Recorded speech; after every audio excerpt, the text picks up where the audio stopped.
ओम सभी को नमस्ते जी। ओम का उच्चारण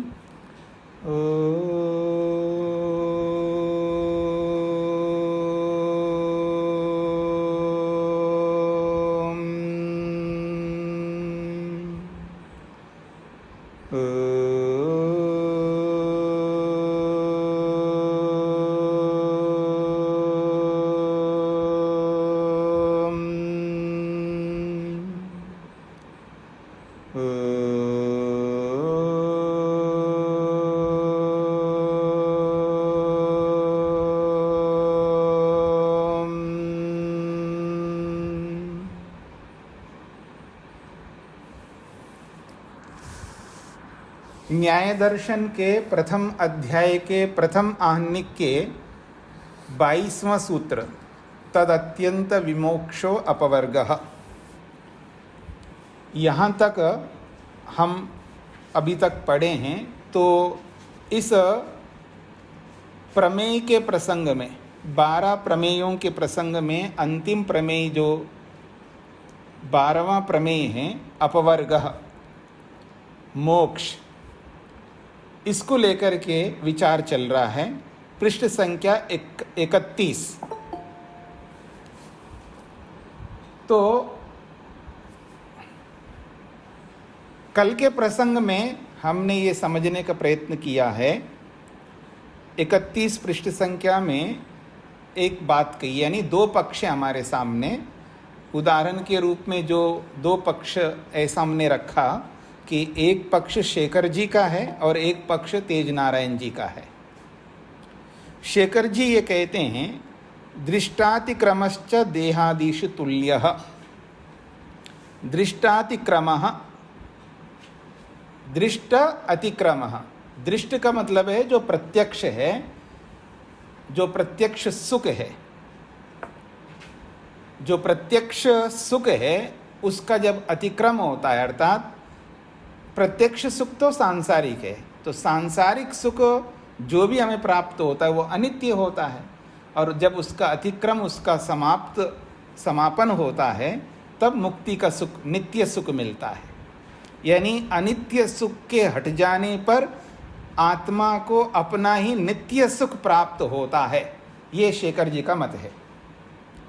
तो जब उन्होंने ये बात कही तो तेज नारायण जी ने कहा देहादिषु तुल्य।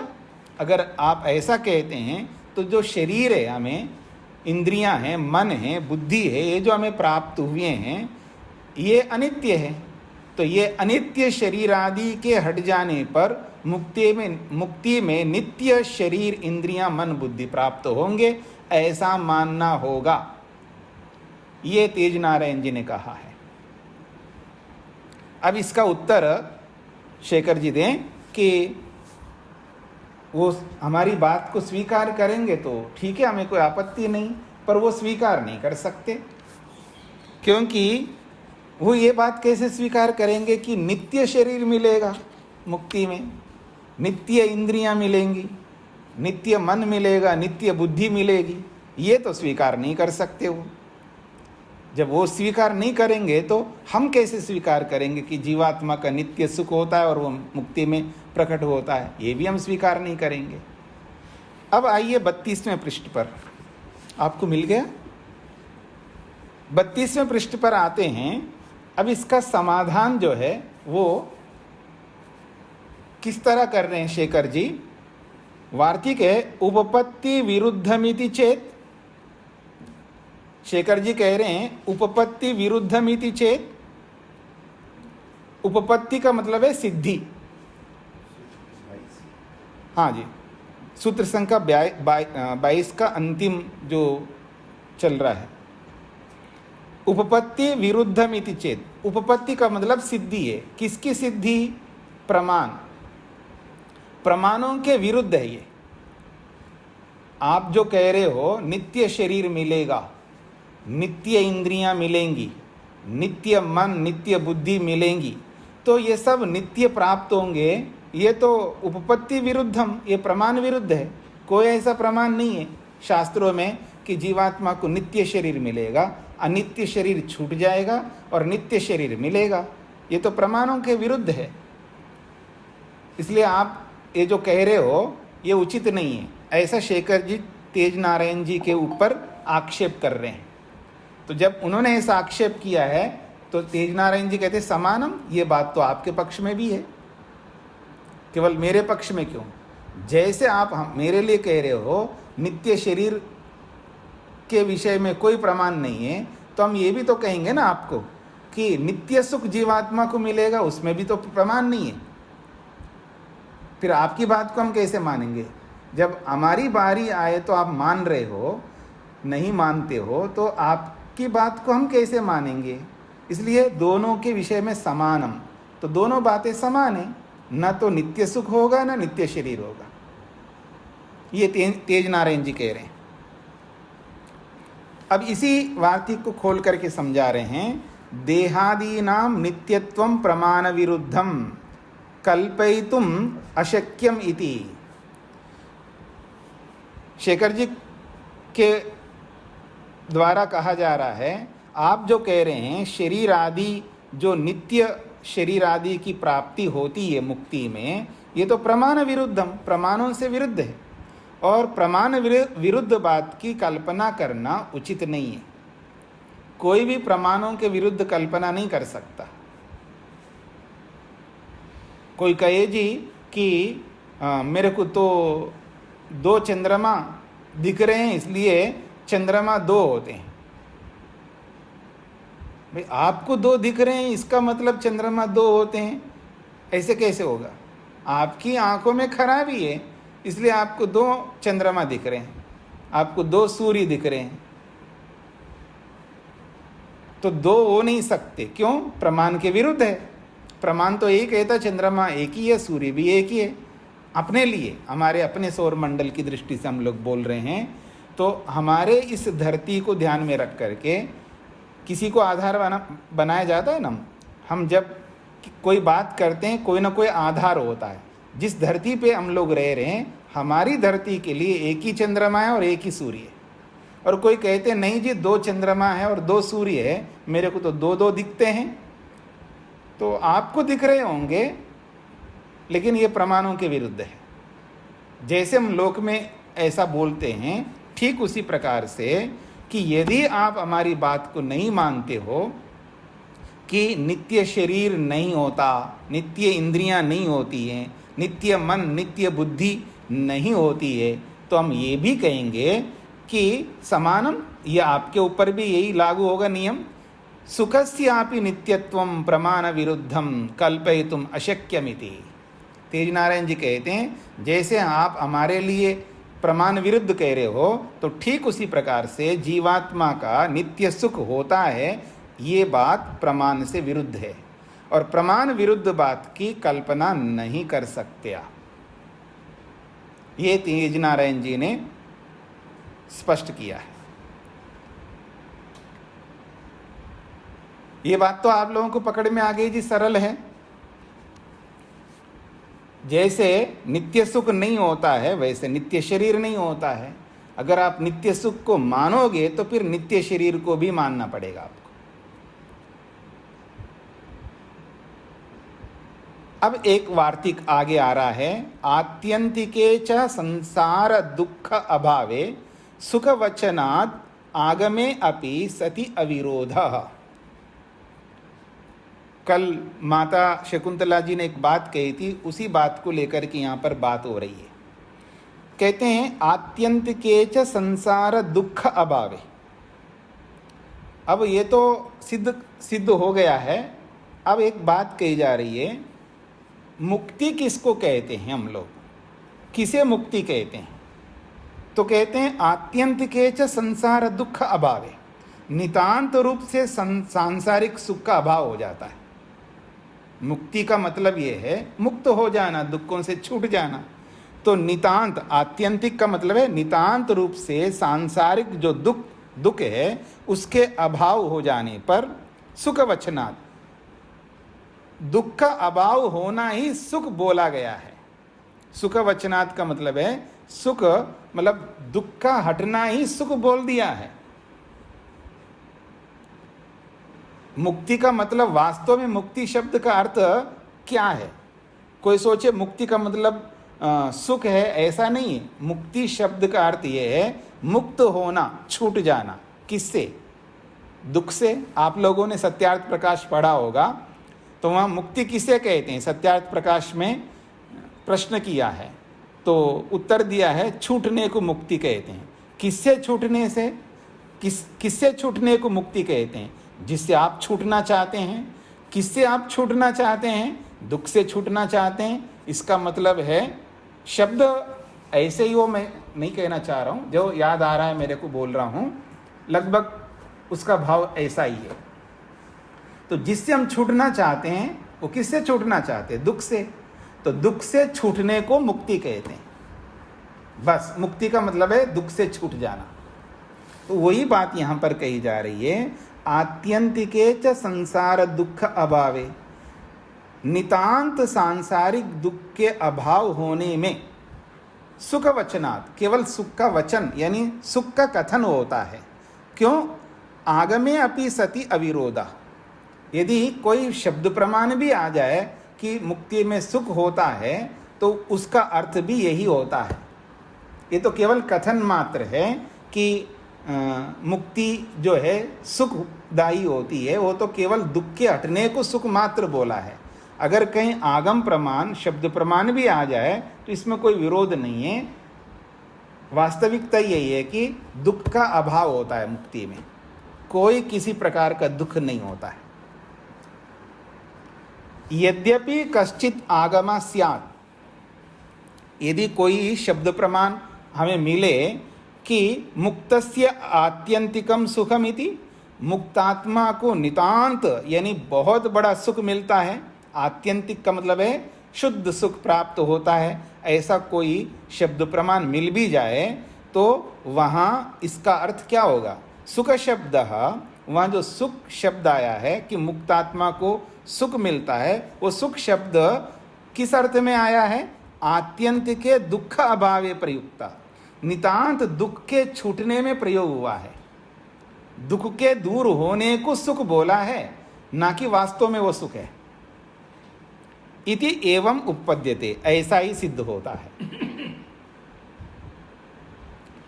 अब इस बात के लिए उदाहरण देते हैं। दृष्टो ही दुख अभावे सुख शब्द प्रयोगो बहुलम लोके इति। दृष्ट का मतलब है देखा जाता है। संसार में, लोक में प्राय ये हम देखते हैं कि दुख अभावे, जहाँ दुख छूट जाता है, दुख के हट जाने पर सुख शब्द का प्रयोग वहाँ पर बहुलम लोके यानी बहुत अधिक लोक में व्यवहार में देखा जाता है। दुख हट गया है तो उस दुख के हटने को ही सुख बोला जाता है। जैसा कि कल माता जी ने उदाहरण दिया था कि उन्होंने कहा कि मेरे सिर पर अगर कोई भार रख दे कोई, अब माता जी ये वृद्ध अवस्था है, उनके सिर पर 50 किलो रख दिया किसी ने। उसके जो पोता जो है ना, मजाक में उनके सिर के ऊपर, दादी दादी एक काम करना, थोड़ा आप बैठ जाओ और आपके सिर के ऊपर थोड़ा रखता हूँ, और वो मजाक में 50 किलो रख दिया। हाँ दादी इसको नीचे नहीं उतारना, बस थोड़ा पकड़े रखो थोड़ी देर तक। उन्होंने पकड़े रखा है। अब 50 किलो है, वृद्धावस्था है, कब तक पकड़ के रखेंगी? जवान आदमी तो देर तक पकड़ सकता है। अब उनको कष्ट होने लगा, दुख होने लगा उस भार से। अब दादी कह रहे हैं बेटा इसको हटा दो, मेरे को दुख हो रहा है, कष्ट हो रहा है, बाधा हो रही है, पीड़ा हो रही है, कष्ट हो रहा है। बाधना लक्षणम दुखम पढ़ा है ना आपने। बाधा हो रही है, पीड़ा हो रही है, क्लेश हो रहा है, दुख हो रहा है, इसको हटा दो, उतार दो। वो उतार नहीं रहा है और वो खुद उतार नहीं सकती है दादी। अब बोलो क्या करोगे? दुख भोग रही है, भयंकर दर्द हो रहा है उनको। अब दर्द कब तक भोगेगी? परेशान हो रही है, परेशान हो रही है। अब वो कुछ जोर जोर से बोलने लगे तो उतारेगा या नहीं उतारेगा? तो अब बेटा ने सुन लिया, मतलब माताजी के बेटे ने सुन लिया। वो देखा रे तूने क्या कर दिया, वो आकर के तुरंत सिर में से उठाकर नीचे रख दिया, और नीचे रखते हाँ, वो ऐसा बोलने लगती, हाँ सुकून मिल गया। अब क्या सुकून मिला है? कोई सुख मिला है क्या आपको? बेटे ने आके कोई सुख दिया क्या? बस दुख को उतारा है उन्होंने। जो दुख हो रहा था वो दुख को हटा दिया, इस दुख के हटने को ही सुख बोला गया। तो ऐसे ही मुक्ति का मतलब ये है कि दुख का हटना ही मुक्ति है, अर्थात दुख से छूटने को ही सुख बोला गया है। ये समझ लीजिएगा, ये इसका विप्राय है। तो दृष्टो ही दुख अभावे सुख शब्द प्रयोगो बहुलम लोके इति। लोक में बहुत अधिक ये देखा जाता है, दुख के हट जाने पर उस दुख के हटने में ही सुख शब्द का प्रयोग होता है। अब ये जो बोल दिया है, इससे आप लोगों के मन में आ रहा है इसका मतलब जिस मुक्ति के लिए हम लोग इतना मेहनत कर रहे, इसका मतलब वहाँ कोई सुख मिलेगा नहीं मिलेगा? क्यों जी? आप लोगों को लग रहा होगा ये तो दुख का हटना ही बताया जा रहा है, मुक्ति का मतलब दुख का हटना है, सुख मिलेगा नहीं मिलेगा? उसकी चिंता मत करिएगा, सुख तो मिलेगा। हाँ, सुख तो मिलेगा, ईश्वरीय सुख तो मिलेगा, पर उद्देश्य क्या है वो देखना है हमको। उद्देश्य जो है दुख को दूर करना उद्देश्य है, ये बात है। और यदि दुख को दूर करने का उद्देश्य का यदि हम सामने ना रखें, मेरी बातों को थोड़ा ध्यान से समझने का प्रयत्न करना। अगर हमारे दिमाग में दुख को दूर करने का उद्देश्य ना रहे तो हम भटक सकते, याद रखना। और जैसे बातचीत करते समय कैसे आदमी पटरी से नीचे उतरता है, ये आप लोगों को पकड़ में आ रहा है ना। अभी इतने दिनों से आपको पता लग रहा है ना, अगर कोई व्यक्ति बातचीत करते समय इधर उधर होता है तो पता लगता है कि ये पटरी से उतर गया, यानी ट्रैक से नीचे उतर गया। अर्थात जो मुद्दा चल रहा है, जो प्रसंग चल रहा है, अगर उस प्रसंग के इधर उधर की बात करेगा तो आपको तुरंत पकड़ में आएगा कि ये प्रसंग से हट करके बात कर रहा है व्यक्ति। तो ये सारी बातें आपको समझ में आ रही है। ठीक इसी प्रकार से यदि हमारा उद्देश्य ये रहता है कि मेरे को ये दो दुख है ना संसार में, जबरदस्त दुख है, 4 प्रकार का दुख है, दुख ही दुख है, बोला है ना अभी, इष्टमपि अनिष्टम संपद्यते। अभी हमने कल के प्रसंग में पढ़ा है, इष्टमपि अनिष्टम संपद्यते, वो सुख भी दुख बन जाता है। किसके लिए? विवेकी व्यक्ति के लिए, मुमुक्षु व्यक्ति के लिए वो सुख भी दुख बन जाता है। उसको सुख के रूप में नहीं देख रहा, वो दुख के रूप में देखता है। वो हर चीज को दुख के रूप में देख रहा है। अगर हम ऐसा ना देखें, अब उसका उल्टा देखते हैं, नहीं जी मेरे को ये नहीं चाहिए, संसार का सुख नहीं चाहिए, इसमें दुख है, मेरे को ईश्वर का सुख चाहिए और उसके लिए मैं मेहनत करूंगा। अब उद्देश्य बदल जाएगा आपका, याद रखना। क्या उद्देश्य है आपका? सुख को प्राप्त करना, ईश्वर के आनंद को प्राप्त करना, ये उद्देश्य बनाओगे। तो ये उद्देश्य बनाओगे तो क्या होगा पता है? राग हो जाएगा आपको, याद रखना। राग, सुख में राग होता है। बात को समझने का प्रयत्न करना। ईश्वर का आनंद पाना है जी, मेरे को ईश्वर का आनंद पाना है, समाधि लगा करके ईश्वरीय आनंद को पाऊंगा, ये अगर उद्देश्य बना करके आप चलोगे तो आपको राग होगा, इससे बचा नहीं सकते कोई। अब इस अगली बात को पढ़िएगा। नित्य सुख रागस्य अप्रहाणे मोक्षादिगम अभावः। अब ये जो शेखर जी है वो कहते हैं आत्मा को नित्य सुख मिलता है मुक्ति में, अर्थात जीवात्मा का अपना ही नित्य सुख मिलता है। अब तेज नारायण जी को अंतिम हथियार फेंकना है जी। क्या वज्र फेंकना है, जिसको बोलते हैं ना ये ब्रह्मास्त्र, ब्रह्मास्त्र फेंकना है अब तेज नारायण जी को। ये व्यक्ति को इतना समझा दिया है, फिर भी नित्य सुख को पकड़ के रखता है व्यक्ति, उसको छोड़ ही नहीं रहा है। तो कहते हैं नित्य सुख रागस्य अप्रहाणे। अगर आत्मा को नित्य सुख मिलेगा मुक्ति में, तो नित्य सुख के लिए आप मेहनत करोगे तो राग हो जाएगा उसमें। तो नित्य सुख रागस्य, राग का अप्रहाणे, राग के न छूटने के कारण, नित्य सुख रागस्य अप्रहाणे, प्रहान कहते हैं छूट जाना, और अप्रहान का मतलब है न छूटने पर, सप्तमी में है। तो नित्य सुख के प्रति राग के न छूट जाने पर मोक्षाधिगम अभाव, मुक्ति का मिलना नहीं हो पाएगा, मोक्ष का अधिगम प्राप्ति नहीं हो पाएगी, मतलब उस आदमी को मुक्ति नहीं मिलेगी। आपको मुक्ति चाहिए, नहीं मिलेगी। क्यों? क्योंकि आप सुख मिलेगा मान करके मेहनत कर रहे हो, तो सुख के प्रति राग हो जाता है। और कैसे राग होता है, एक उदाहरण देता हूँ, मैं समझ में आएगा आपको। एक आदमी जी, उसका नियम है, जैसे कहीं फंक्शन में, किसी मैरिज में या किसी पार्टी में जाने के लिए आदमी कैसे तैयार होकर के निकलता है जी घर से, ऐसे ही एक साधक व्यक्ति है, वो जैसे ही टाइम होने लगता है तो उपासना, भक्ति, ध्यान जो भी वो करता है उसके लिए वैसे तैयारी करता है। समझ रहे मेरी बात को? समझने का प्रयत्न करना। पूरी तैयारी करके वो तैयारी कर रहा होता है, हाँ अभी समय होने वाला है, मेरे को ध्यान करना है, सारी तैयारियां करता है। और बस जस्ट अभी बैठना ही है उसको, उतने में कोई गेस्ट आ जाए, उतने में कोई उसको डिस्टर्ब करे, फिर देखना उसका दिमाग क्या बन जाता है।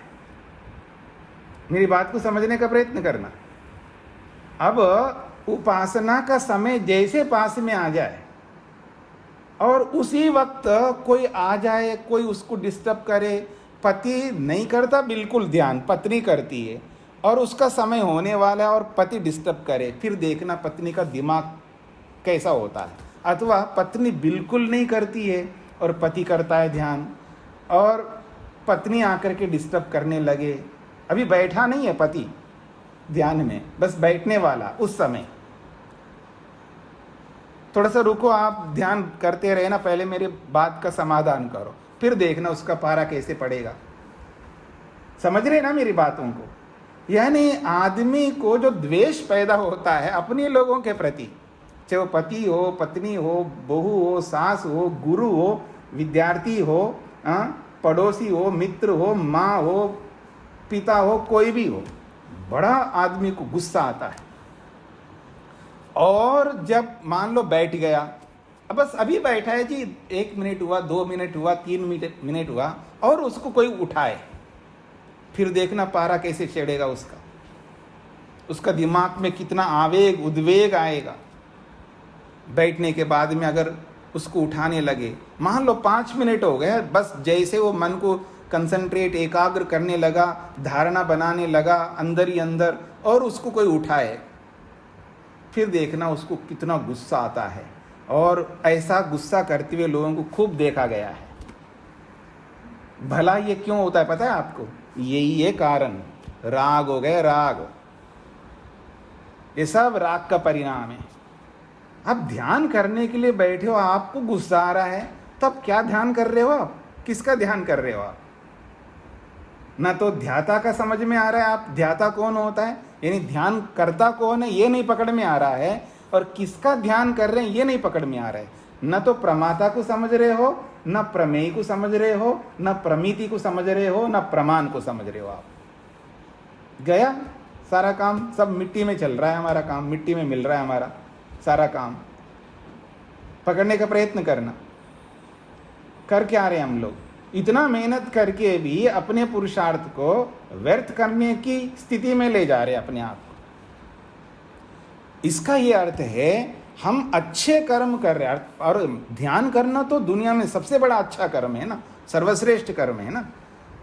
और उस कर्म में भी अगर राग होता है तो हम कैसे द्वेष को उत्पन्न करते हैं, और वो द्वेष कितना हानिकारक है ये हमें पकड़ में नहीं आ रहा है। और इसका सीधा ये अर्थ है कि हमें ध्यान में राग हो रहा है, ईश्वर में राग हो रहा है, और हम जो समाधि जो भी आप करना चाह रहे योग अभ्यास, उसमें राग हो रहा है, तभी तो ये द्वेष पैदा हो रहा है। बिना राग के द्वेष पैदा नहीं हो सकता। तो इसलिए कह रहे हैं नित्य सुख रागस्य अप्रहाने। यदि सुख के प्रति, मुक्ति के सुख के प्रति राग रखते हुए हम उसके लिए मेहनत करेंगे तो वो राग कभी नहीं छूटेगा। उसी बात को लेकर के कह रहे हैं नित्य सुख रागस्य अप्रहाने। जब नित्य है सुख आत्मा का, तो उस सुख में तो राग होगा। अब उसके राग के न हटने पर मोक्ष अधिगम अभाव, मोक्ष की प्राप्ति कभी नहीं हो सकती। क्यों? रागस्य बंधन समाज्ञानात्, क्योंकि राग जो है बंधन का कारण होने से, बंधन समाज्ञानात् का मतलब है कारण, समाज्ञानात् का मतलब कारणम, कारणात्, बंधन कारणात्, ऐसे राग बंधन का कारण होने से। क्योंकि राग है तो बंधन होगा, राग है तो बंधन में गिरेंगे, अर्थात मुक्त नहीं हो सकते, मुक्ति नहीं मिल सकती। ईश्वर में भी राग नहीं रख सकते, समाधि में राग नहीं रख सकते, किसी में भी राग नहीं रख सकते। क्यों? राग बंधन का कारण होने से बंधन से नहीं छूट सकते। ये वार्तिक हो गए जी। अब इसका एक्सप्लेनेशन हो रहा है आगे। यदि अयम मोक्षो नित्यम सुखम अभिव्यज्यते इति। हे शेखर जी, आप ये जो कहना चाहते हो, यदि मोक्ष जो है जिसको हो रहा है, उस मोक्ष में नित्य सुख प्रकट होता है जीवात्मा का ही इति, अगर ऐसा आप कहते हो तो नित्य सुख रागेन मोक्षाय घटमानः न मोक्षम अधिगच्छेत। तो नित्य सुख रागेन, ये जो प्रमाता है जीवात्मा, नित्य सुख राग, नित्य सुख में राग के कारण से, नित्य सुख के प्रति राग होने से, उस नित्य सुख के प्रति आत्मा को राग हो जाएगा। तो उस नित्य सुख के प्रति राग होने से मोक्षाय घटमानः, मोक्ष पाने के लिए प्रयत्न करते हुए उस व्यक्ति को मोक्षम न अधिगच्छेत, मोक्ष कभी नहीं मिलेगा। भूल जाना फिर मोक्ष की बात, क्योंकि नित्य सुख के प्रति राग होने से मोक्ष के लिए प्रयत्न करते हुए उस व्यक्ति को कभी मोक्ष नहीं मिलेगा। न अधिगंतु मर्रति, वो कभी नहीं, तीन काल में मोक्ष को नहीं प्राप्त कर पाएगा इति, इस प्रकार समझ लो। क्यों? बंधन समाज्ञातो ही रागः, क्योंकि राग बंधन वाला होता है, या राग बंधन कारण वाला होता है, राग बंधन को देने वाला होता है, इसलिए राग नहीं रख सकते। न च बंधने सति अपि कश्चित मुक्ता इति उपपद्यते इति। न च बंधने सति, जब तक बंधन रहेगा तो बंधन के होने पर कोई भी मुक्त नहीं हो सकता। जब तक बंधन रहेगा तो बंधन के होने पर कोई भी व्यक्ति मुक्त नहीं हो सकता। हाँ जी, समझ में आ रहा है अब ये आप लोगों को? अब तो थोड़ा सरल हो गया होगा आप लोगों को। इससे ये सिद्ध हो रहा है कि जीवात्मा का नित्य सुख नहीं होता है, इसमें कोई प्रमाण नहीं है, कोई आगम प्रमाण नहीं है।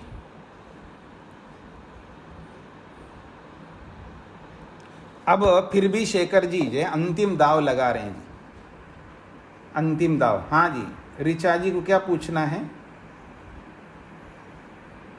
मम्मी जी नमस्ते जी। मम्मी जी, अगर राग होगी तो ईश्वर के प्रति आसक्ति बढ़ेगी, ऐसा मन में आ रहा है। अगर राग नहीं होगी, मतलब आसक्ति बढ़ाने के लिए फिर कैसा प्रयत्न करना होगा? नहीं, आसक्ति नहीं बढ़ाना है ना, आसक्ति बढ़ाना नहीं है हमको, आसक्ति तो किसी में नहीं बढ़ाना है। आप आसक्ति शब्द से आप ये कहना चाहते कि हम आगे उद्यम ज़्यादा करना चाहते हैं, उसके लिए क्या करना पड़ेगा, ये आप पूछना चाहते हैं?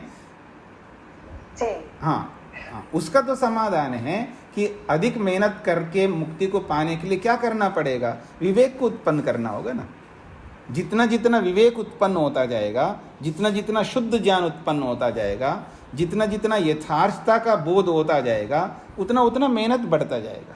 आज मेहनत हमारे से कम हो रहा है या कम मेहनत हो रही है, उसके पीछे विवेक की कमी है, यथार्थता की कमी है।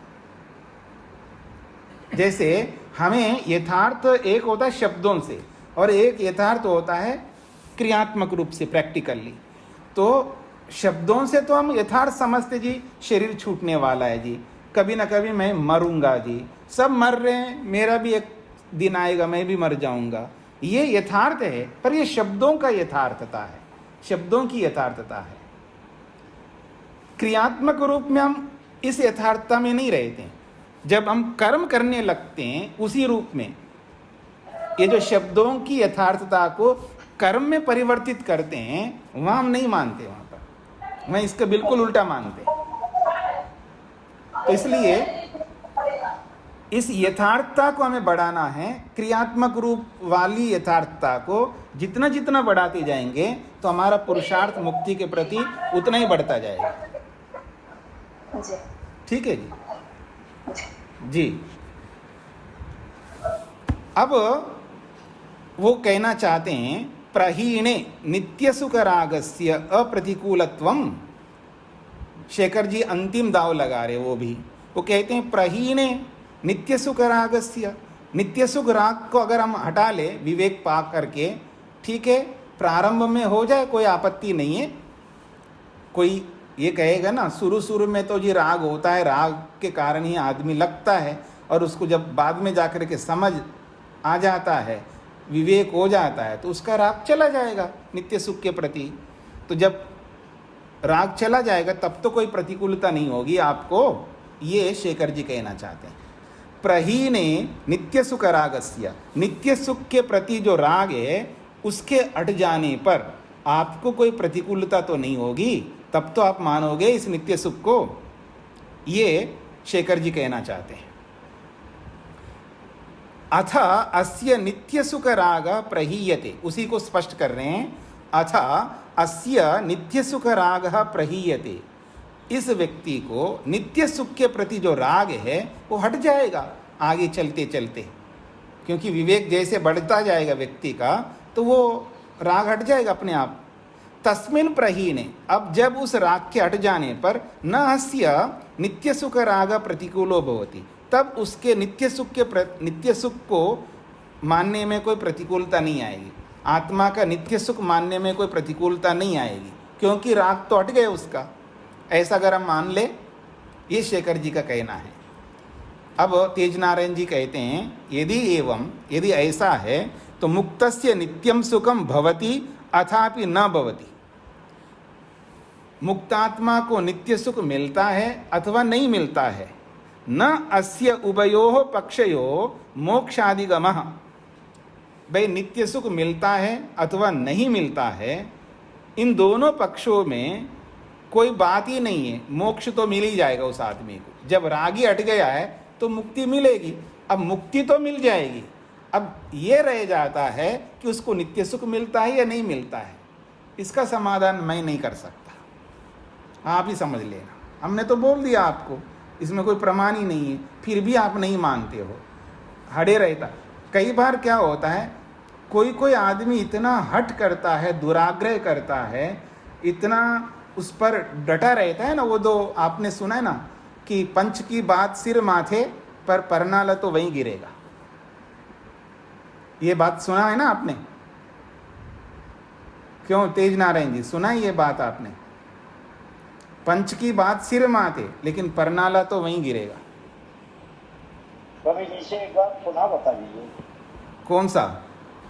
ये अथास नित्य सुख राग जी, अथ अस्य नित्य सुख राग प्रहीयते।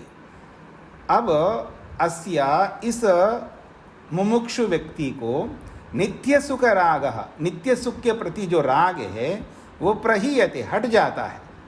क्योंकि आगे जैसे जैसे मेहनत करता है व्यक्ति तो विवेक पैदा होता ही है, तो उस विवेक से राग हट जाएगा उसका। तस्मिन् प्रहीने, उस राग के हट जाने पर अस्या, इस मुमुक्षु व्यक्ति को नित्य सुख राग न प्रतिकूलो भवति, नित्य सुख के विषय में उसको कोई प्रतिकूलता नहीं होगी। अर्थात आत्मा का नित्य सुख मानने में उसको कोई हानि नहीं होगी, क्योंकि राग ही हट गया उसका। अब शेखर जी के इस कथन को तेज नारायण जी कह रहे हैं, यदि एवं, यदि ऐसा आप कह रहे हो तो मुक्तस्य नित्यम सुखम भवति, मुक्तात्मा को नित्य सुख होता है अथवा नहीं होता है। दो बातें हो गई ना, नित्य सुख होता है अथवा नहीं होता है। न अस्य उभयोः पक्षयोः, इन दोनों पक्षों में मोक्षादिगमः न विकल्प्यते, मोक्ष की प्राप्ति में कोई विकल्प नहीं होगा। अर्थात मोक्ष तो मिलेगा ही मिलेगा, क्योंकि राग नहीं है ना व्यक्ति में। राग नहीं है तो मोक्ष तो मिल ही जाएगा। अब प्रश्न ये रह जाता है कि नित्य सुख आत्मा को मिलता है अथवा नहीं मिलता है। अब इसका समाधान खुद कर लो।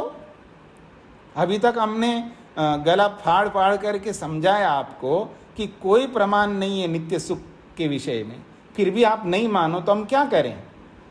पंच की बात सिर माथे, लेकिन परनाला तो वहीं गिरेगा। ये आप लोगों के उदाहरण समझ में आ रहा है? हरियाणा पंजाब में पहले जो है कच्चे मकान होते थे, मिट्टी के मकान।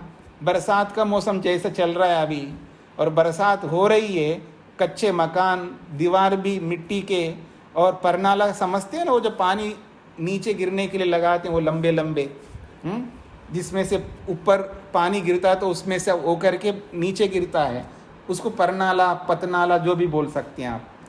और वो दूसरे अगल बगल में मकान होते हैं, दूसरे के मकान का दीवार है वो भी मिट्टी का है, उस मिट्टी के दीवार पर उसका परनाला यानी पानी गिर रहा है, बरसात का पानी। और सब चौधरी लोग होते हैं, आपको पता है चौधरी कैसे होते हैं।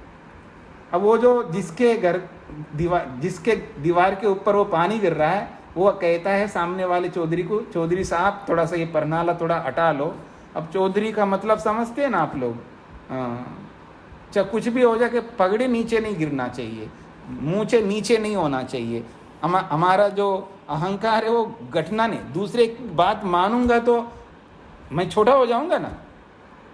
हाँ, आप में से कोई चौधरी हो तो बुरा मत मानने का, मान लो ना, अगर मान भी लो तो मेरा कौन सा बुरा होगा।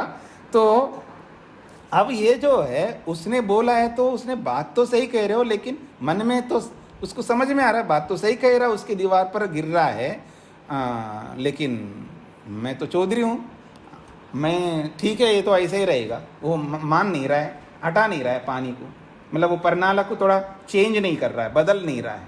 जब नहीं बदल रहा है तो दो चार लोगों को, आस पड़ोस के और लोगों को बोल दिया, सबने बोला है तो भी नहीं माना। पहले कोर्ट आदि में जाना नहीं होता था, पंचायत बैठती थी और सब लोग गांव के इकट्ठे हो गए, पंच सरपंच सब बैठ गए। हम लोग भी बैठते थे पहले गांव में, मेरे को बहुत अच्छी तरह याद है, आप लोगों को भी, पुराने लोगों को पता होगा, हमने खूब पंचायतों में बैठ करके देखा नज़ारा को। तो सब बैठ गए, जी हाँ जी बोलो चौधरी साहब क्या हुआ? तो उसने बोला जी ऐसा ऐसा पानी गिर रहा है और बरसात का मौसम है, ये हटा नहीं रहे, थोड़ा बदल के रख लें तो उनका क्या होगा? हाँ जी भाई तुम सुनाओ क्या, ये सही कह रहा है, बात तो यहाँ कह रहे हैं जी, आप परनाला तो गिर रहा है। तो हम सब पंच के लोग और सरपंच, मैं खुद निर्णय करते हैं, तो बिल्कुल दीवार तो बह जाएगा, मिट्टी का दीवार है, तुम एक काम कर लो, थोड़ा सा चेंज कर लो, बदल दो उस परनाले को। अब निर्णय दे दिया उन्होंने, निर्णय दे करके बोला हाँ चौधरी साहब बोलो आप क्या करोगे? वो खड़ा होता है सबके बीच में, खड़ा होकर के बोलता है पंच की बात सिर मात है, लेकिन परनाला तो वहीं गिरेगा, उसको मैं नहीं हटाऊंगा। अब पकड़ में आए जी आप लोगों को? तो हठ दुराग्रह जब होता है व्यक्ति के अंदर, किसी भी विषय में, किसी भी प्रसंग में, जो पति का हो, पत्नी का हो, गुरु का हो, शिष्य का हो, किसी का भी हो, जब हठ में, दुराग्रह में व्यक्ति आता है, मूर्खता में, अविद्या में आता है, तो किसी की बात को नहीं मानता। तो अंतिम स्थिति में भी वो नित्य सुख को मानने की स्थिति में है, और कोई प्रमाण नहीं दिया, बिना प्रमाण के किसी की बात को कैसे मान सकते हैं कि जीवात्मा का ही अपना ही नित्य सुख होता है।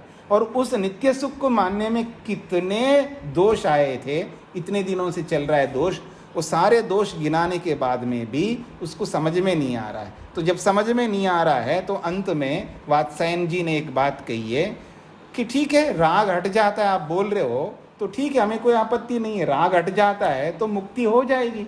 अब रही बात नित्य सुख मिलता है नहीं मिलता है, इसके बारे में मैं कुछ नहीं कहूँगा, पर मुक्ति तो अवश्य हो जाएगी उसकी। क्यों? राग हट गया, जिसका राग हट जाता है उसको मुक्ति होती है। ये ऐसा कह करके समाप्त कर दिया। हाँ जी, आप लोगों को समझ में आ गई बातें? पूरा हो गई जी आपका प्रमेय का अंतिम प्रमेय, अपवर्ग रूपी प्रमेय, 12 प्रमेयों में महत्वपूर्ण प्रमेय है। अब किसी को कोई पूछना हो, हाँ माता शकुंतला जी पूछिए।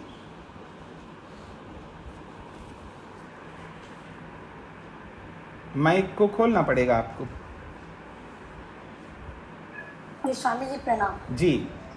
इसकी व्याख्या करते हुए एक बात ये आई है कि ये जो अपवर्ग है ये अविनाशी है, तो अभी आप तो उसकी उम्र बताते हैं, तो अविनाशी तो नहीं हुआ। हाँ जी, तो बातें दो प्रकार दूसरी से बात। जी नहीं, पहले इस बात का समाधान करता हूँ, फिर दूसरी बात कर लीजिएगा। इसका समाधान ये है कि बात दो प्रकार से की जाती है। जैसे हम लोग व्यवहार में लोक में बोलते हैं, आपकी नौकरी लग गई जी, लग गई जी, परमानेंट लगी या टेम्परेरी लगी? तो कहता नहीं जी सरकारी परमानेंट लगी। तो इस परमानेंट का मतलब समझाओ, तो आप ये समझाते हो जी 30-35 साल इतने साल तक होती है, तो फिर परमानेंट क्या हुआ? परमानेंट का अर्थ बताओ पहले। परमानेंट का मतलब है सदा के लिए। भाई ये सदा जो है ये हमेशा सदा के लिए नहीं होता है। तो बातें दो प्रकार से होती है। जो लंबे काल के लिए होता है उसको भी हम लोग अविनाशी बोल देते हैं। जैसे अनादि दो प्रकार का होता है, एक प्रवाह से अनादि होता है, एक वास्तविक शाश्वत अनादि होता है। तो ये अविनाशी जो बोला है वो एक व्यवहारिक भाषा में बोला है जी। अब दूसरा प्रश्न करिए जी। दूसरा भी ऐसा ही प्रश्न था कि कहते हैं कि जी जब उसकी मुक्ति हुई हमेशा के लिए नहीं, फिर वो तो बाहर आ गया, और जो ये कहते हैं कि वो हमेशा के लिए मुक्ति हो गई, तो इसका मतलब तो ये है कि वो संसार का प्रवाह ही समाप्त हो जाएगा। नहीं, होगा कैसे? जब हमेशा के लिए, तो जब होगा ही नहीं तो प्रवाह कैसे समाप्त हो जाएगा? आप बहुत सारे लोग प्रश्न नहीं कर, बहुत सारे लोग प्रश्न करते हैं ना जी। तो आप उत्तर दो ना। वैसे भी यहाँ भी आया एक बार कि जन्म मरण का जो ये प्रवाह है ये अपवर्ग मिलने पर ही समाप्त होता है। तो आपने उत्तर दे दिया कि ये बात करने का एक ढंग है जी। लेकिन कुछ लोग सच्चर में ये मानते हैं कि मुक्ति के बाद व्यक्ति का जन्म नहीं होता। हाँ, तो इसका मतलब है संसार से छूटना। तो अगर ऐसा होता तो संसार का जो प्रवाह चलता है यही समाप्त हो जाएगा, सृष्टि धीरे धीरे समाप्त हो जाएगी। तो अगर ऐसा होगा तो आपको उत्तर पता है तो उनको समझा दीजिएगा, पढ़ क्यों रहे? ये पढ़ने का अर्थ ये है। नहीं, मैं आचार्य सत्य तो आप बताएंगे ना, मैं तो नहीं बता सकती ना। क्यों नहीं बता? तो आपसे जानना है। नहीं, आप तो बता ही रही हैं, आप सारी बातें बता रही हैं, और मेरे को क्या बताना है? आप मान भी रहे हो तो आप ये बताइए ना। ऐसे लोगों को मोटी बुद्धि से बताना पड़ता है, ऐसे लोगों को मोटी बुद्धि से बताना पड़ता है। तूने नौकरी किया है 30 दिन का, तो मैं क्या 50 साल का वेतन दूं? तुमने एक ही महीने का नौकरी दिया है, अब मैं वेतन आपको 50 साल का दूं क्या, या पूरे साल भर का दूं क्या? 1 महीने की आप नौकरी किया है, नहीं 1 महीने काम किया है आपने, और आप पैसे मांग रहे हो पूरे साल का। मैं कैसे दूंगा? आप जितने दिन के लिए काम किया उतने दिन की पैसे दूंगा, और अगर आपको और पैसा चाहिए तो और काम करो, यही तो उत्तर दोगे ना। तो ऐसे ही आपने तो इन्हें गिने कर्म किया है और मुक्ति मिलेगी आपको अनंत काल तक। ये कैसे हो सकता? बिना सिर पैर की बातें। ऐसे उत्तर दो उसको समझ में आ जाएगा अपने आप। फिर भी नहीं आएगा तो ऐसे व्यक्ति को समझाने की कोई आवश्यकता नहीं होती है। जो प्रमाण को स्वीकार नहीं करता, याद रखना मेरी बात को, कोई भी हो जो प्रमाण को स्वीकार नहीं करता, खुद प्रमाणों पर चलता है, मेरी बात को समझने का प्रयत्न करना, स्वयं प्रमाणों पर चल रहा है और दूसरों के प्रमाणों को जो स्वीकार नहीं करता, ऐसे व्यक्ति से बात नहीं करना चाहिए। ये जरूरी नहीं है कि हर व्यक्ति को समझाना होता है, उसी व्यक्ति को समझाना होता है जो समझना चाहता है, जो अपनी मूर्खता को दूर करना चाहता है, अपने कर्मों को सुधारना चाहता है, अपने विवेक को बढ़ाना चाहता है, और जिसने ठान करके बैठा है मेरे को समझना नहीं सामने वाले की बात को, अब उसको क्या समझाना है जी? तो ऐसे लोगों को नहीं समझाया जाता। अगर कोई समझने वाला होगा तो ज़रूर समझाइएगा, और ऐसे लोगों को तो मोटा उदाहरण दे करके ही समझाया जा सकता। फिर भी नहीं मानता है तो छोड़ देना चाहिए उसको, जरूरी नहीं है उसको समझाना। ठीक है माता जी? धन्यवाद स्वामी जी। हाँ शेखर जी। ओम प्रणाम स्वामी जी। जी तो स्वामी जी हमें ऐसा कहेंगे कि दुखों की अत्यंत निवृत्ति ही ब्रह्मानंद की अनुभूति है? नहीं, ये नहीं है। ब्रह्मानंद की अनुभूति अलग है, दुखों की निवृत्ति अलग है। मुक्ति का अर्थ बताएं यहाँ पर, इसमें हमें भ्रांति उत्पन्न नहीं करना। मुक्ति का अर्थ सुख नहीं होता, ये समझाया है। मुक्ति का अर्थ सुख नहीं होता। नहीं जी, आगम प्रमाण कहता है मुक्ति का अर्थ सुख, वो तो केवल कहने के लिए है। दुख के हटने को ही सुख बोल दिया है वहाँ पर। मुक्ति शब्द का जो मीनिंग तो यही है, दुखों से छूटने का नाम मुक्ति है। अब अगला प्रश्न आएगा, क्या जब मुक्त होने के बाद आत्मा को ईश्वरीय आनंद की अनुभूति होती ही नहीं होती है? तब उसका उत्तर है होती है, वो तो होती है जी। इसलिए तो मैंने आपको पिछले दिनों में बताया था ना, मुक्ति के लिए जो मेहनत करते हैं वो तीन प्रकार के लोग तीन प्रकार से मेहनत करते हैं। एक वो होता है मेरे को सुख मिले ना मिले आई डोंट केयर, मेरे कोई मतलब नहीं, मेरे को भयंकर दुख मिल रहे हैं ना, इनसे मैं छुटकारा पाना चाहता हूँ। दुखों को छोड़ने के लिए एक व्यक्ति मुक्ति के लिए मेहनत कर रहा है, और एक व्यक्ति सुख को ध्यान में रख कर के, ईश्वरीय आनंद को ध्यान में रख कर के मेहनत कर रहा होता है।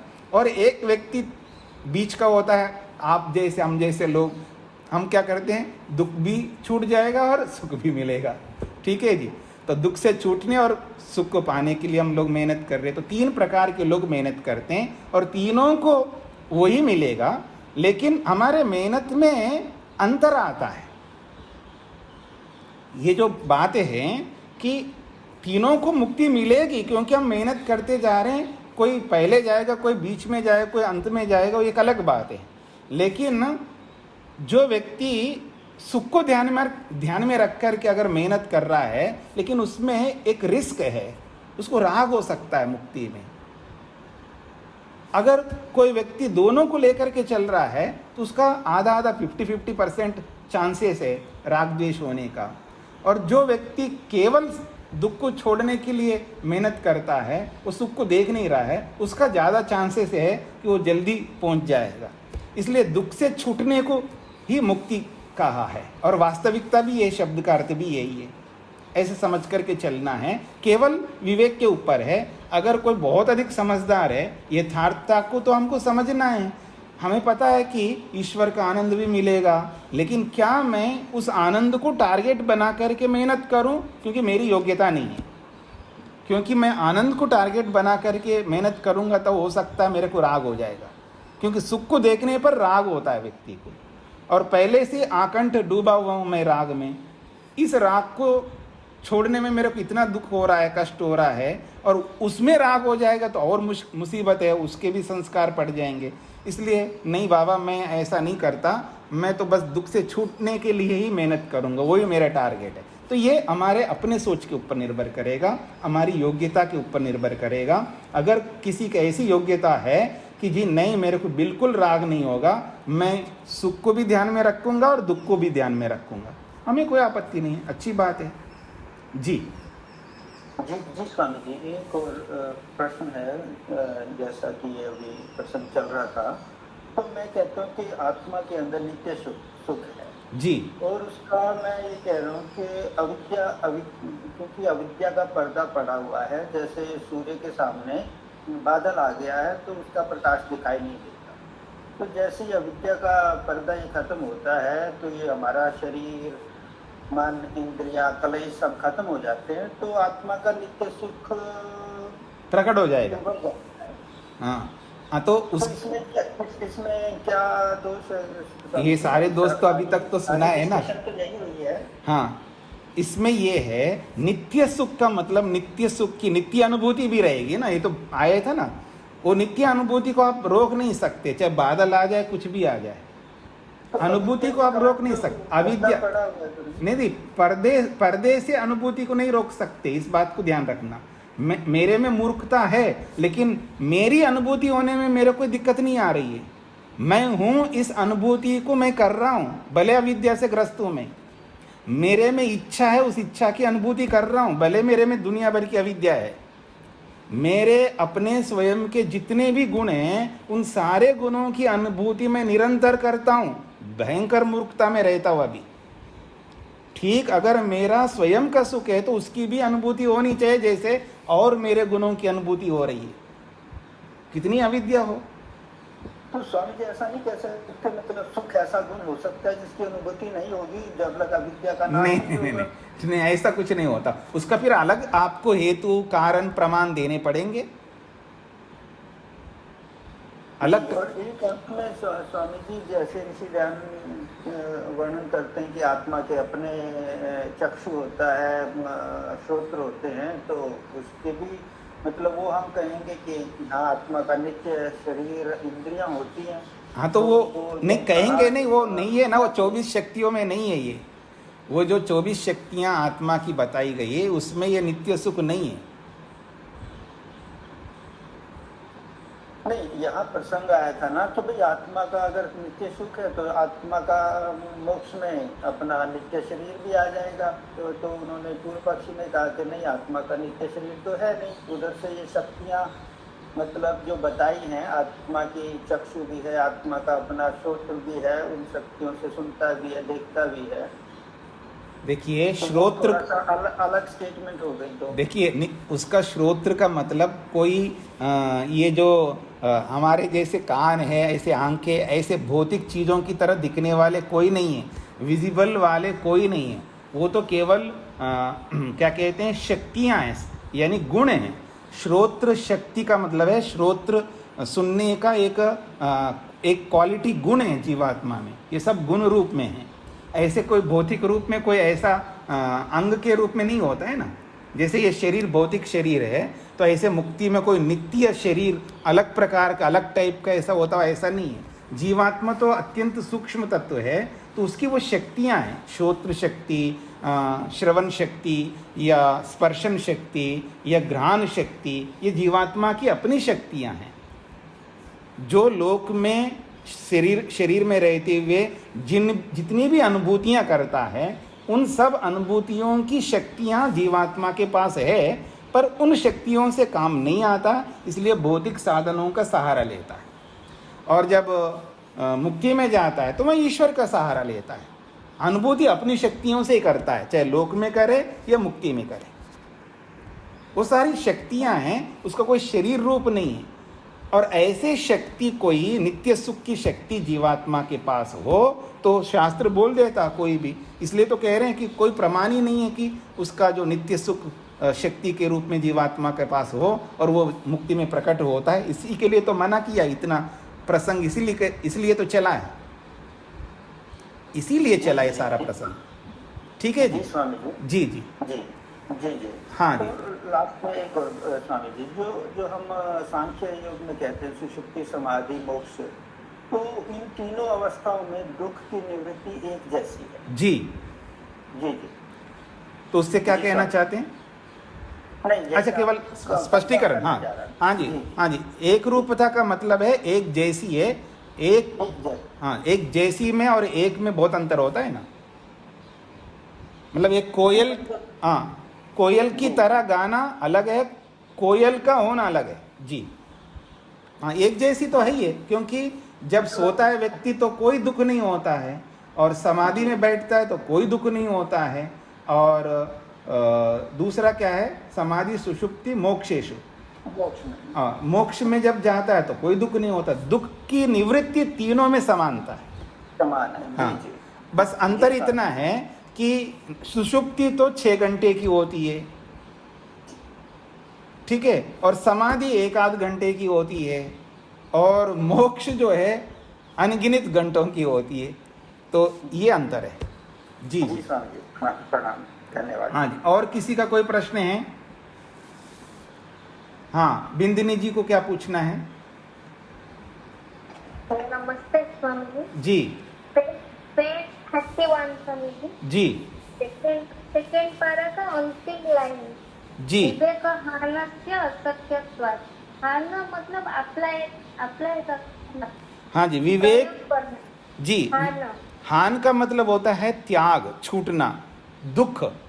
हाँ, हान शब्द का अर्थ कई होते हैं, यहाँ हान का मतलब है छूटना। विवेक हानस्य का मतलब है, यहाँ प्रसंग चल रहा है कि सुख में दुख मिला हुआ है। कोई ये सोचे मैं सुख लूँगा और दुख को छोड़ दूँगा, तो वो काम कैसे करेगा? विवेक से करेगा। तो विवेक से केवल केवल हानस्य अर्थात दुख को दूर करना अशक्य है। यह हान का मतलब है दुख। विवेक से दुख को हटाना शक्य ना होने से, विवेक से, विवेक का मतलब है जो तत्वज्ञान यथार्थता। अगर कोई एक शब्द है क्या? अलग अलग बोल रहा हूँ ना मैं, अलग अलग शब्द बोल रहा हूँ। पहले मेरी बात सुन लीजिएगा। विवेक शब्द अलग है और हान अलग है, दोनों अलग अलग है। समास करके दोनों को एक बनाए यहाँ पर जी। तो इसका अर्थ होगा विवेक से दुख को, विवेक इसको ऐसा आप कर सकते अपनी भाषा में, विवेकात् दुःखस्य हानम, दुःखस्य हानस्य अशक्यत्वात्, ऐसा करिए। विवेक से दुख रूपी या विवेक से दुख को हटाना, विवेक से दुख को हटाना अशक्य होने से, ऐसा अर्थ कर लीजिएगा। ठीक है जी? जी हाँ जी। और किसी को कुछ पूछना है?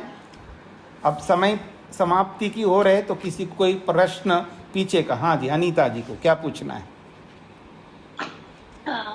ओम स्वामी जी प्रणाम जी। आज जो ये विषय चल रहा था, इसमें ये लिखा है कि सुख से राग नहीं करना है। जैसे संध्या का समय हो गया है आपका और कोई आ गया, तो उस समय में हमें मन में ये तो आता ही है कि हमारे इसमें व्यवधान आया है, तो उस समय में हम मन की स्थिति को किस तरह से बनाए? अगर हम नहीं कर पा रहे हैं, कभी कभी हमें बाहर जाना पड़ता है, हम सब उस तरह से उसको कंटिन्यू नहीं रख पाते हैं, तो ऐसी परिस्थिति में अपने मन को हम किस तरह से मतलब उसमें लाएं कि मन हमारा जो है वो राग और द्वेष में ना रहे? हाँ, तो आपका बेटा या आपकी बेटी किसी दूसरी कन्या से लड़ रही है, नहीं इसने मेरे को गाली दी है तो मैं दूंगी, ऐसा आपकी बेटी कह रही है, तो आप क्या उत्तर देते हो उनको? बेटा कोई बात नहीं, धैर्य रखो, ऐसे ही होता है, आजकल दुनिया है, दुनिया के लोग कुछ भी बोलते हैं तो हम उसको रिएक्ट नहीं करते हैं, उसको सहन करते हैं, तो धैर्य रखना पड़ता है। तो धैर्य रखना ही एक उपाय है संसार में।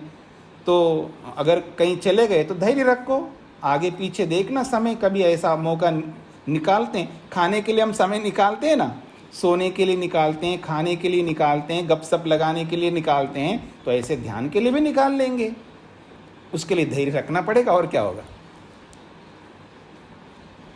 ठीक है जी? जी जी जी। हाँ जी, और किसी को कोई पूछना है?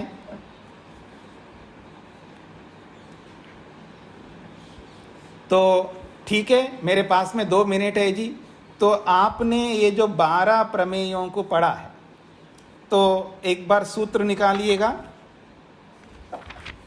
12 प्रमेयों का सूत्र निकालिए।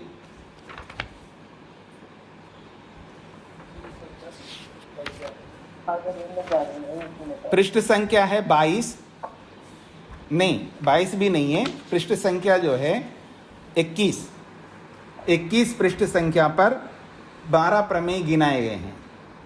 आत्मा, शरीर, इंद्रिय, अर्थ, बुद्धि, मन, प्रवृत्ति, दोष, प्रत्याभाव, फल, दुख और अपवर्ग, ये 12 प्रमेय हैं। और एक एक प्रमेय की परिभाषा हुई है, उसकी चर्चा हुई है।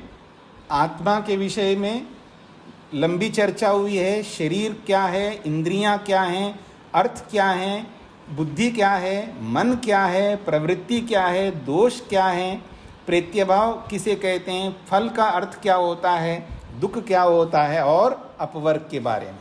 तो हम 12 प्रमेयों को पढ़ चुके हैं, तो आपके दिमाग में ये 12 प्रमेय बैठ जाना चाहिए। आधी रात को भी मैं उठा दूं, हाँ जी भीम जी बताइए कि प्रवृत्ति किसे कहते हैं। आधी रात को उठ कर के तुरंत प्रवृत्ति कहते हैं कर्म को, और 2 प्रकार से होता है, पाप के रूप में और पुण्य के रूप में। ये है प्रवृत्ति, तुरंत उत्तर देने का है। ऐसे 12 प्रमेयों के बारे में इसको समझ करके, घोट करके अपनी स्मृति में बिठा लीजिएगा। और ऐसे ही पीछे की जो मुख्य जो बातें होती है ना, उसको दिमाग में, मन में रखना पड़ता है। और याद रखना, इसके साथ साथ आप पुण्य कर्म भी करते जाइए। मैंने आपको बोला था पुण्य कर्म अलग अलग प्रकार के होते हैं। उन पुण्य कर्मों में याद रखना भी एक पुण्य कर्म है। किसको याद रखना? अच्छी बात को। जो जो अच्छी बातें, अर्थात अच्छी बात का मतलब है जो जो बातें मुक्ति की ओर ले जाने वाली है। मेरी बात को लिख लीजिएगा, ये मैं योग के अनुसार बता रहा हूँ, महर्षि पतंजलि और वेद व्यास के अनुसार बता रहा हूँ। जो जो बातें मुक्ति की ओर ले जाने वाली होती हैं, जैसे धैर्य रखना, ये बात है ना, अभी मैंने अनीता जी को बोला है धैर्य रखो, तो धैर्य रखना है मेरे को, ये याद रखना। गुस्सा नहीं करना, ये याद रखना। ऐसे जो जो बातें हमें मुक्ति की ओर ले जाने वाली हैं, उन सब को याद रखना पुण्य कर्म है। तो आप धैर्य को याद रखिए, गुस्सा ना करने को याद रखिएगा, टेंशन ना लेने को याद रखिए। जितनी भी अच्छी बातें जो मुक्ति की ओर ले जाने वाली, जितनी बातों को आप याद रखोगे, उस पूरे दिन में उतने पुण्य कर्म आपके बन जाएंगे। और आप नहीं करोगे तो आपके पुण्य कर्म घटते जाएंगे। याद रखना मेरी बात को, सब लोगों के लिए बोला है मैंने। स्मृति का होना, स्मृति को बनाए रखना अपने आप पुण्य कर्म है, और हम ढेरों पुण्य कर्म कर सकते हैं, याद रखना। इसलिए मैं बोलता हूँ, जब योग दर्शन आप पढ़ेंगे तो आपको समझ में आएगा पुण्य कर्म करना कितना सरल है, और ना समझने वाले के लिए कितना कठिन होता है पुण्य कर्म। तो पुण्य कर्म करते जाइए, न्याय के साथ साथ आपको अपने पुण्य कर्मों को बढ़ाना है। और आपको याद रखना, पुण्य कर्म करने के लिए कोई पैसा खर्च नहीं करना पड़ता, ये याद रखना। हाँ, आपको उठा करके कुछ त्याग करने की जरूरत नहीं पड़ेगी पुण्य कर्म करने के लिए। पुण्य कर्म करने के लिए कोई त्याग करने की जरूरत नहीं पड़ेगी। मेहनत करने की जरूरत है, उद्यम करने की जरूरत है, कि याद रखने की आवश्यकता है। तो आप जितना याद रखोगे उतना ही आप सफल होते जाओगे। तो ठीक है, समय पूरा हो गया, इसको यहीं पर विराम देते हैं। ओम शांति शांति शांति ही।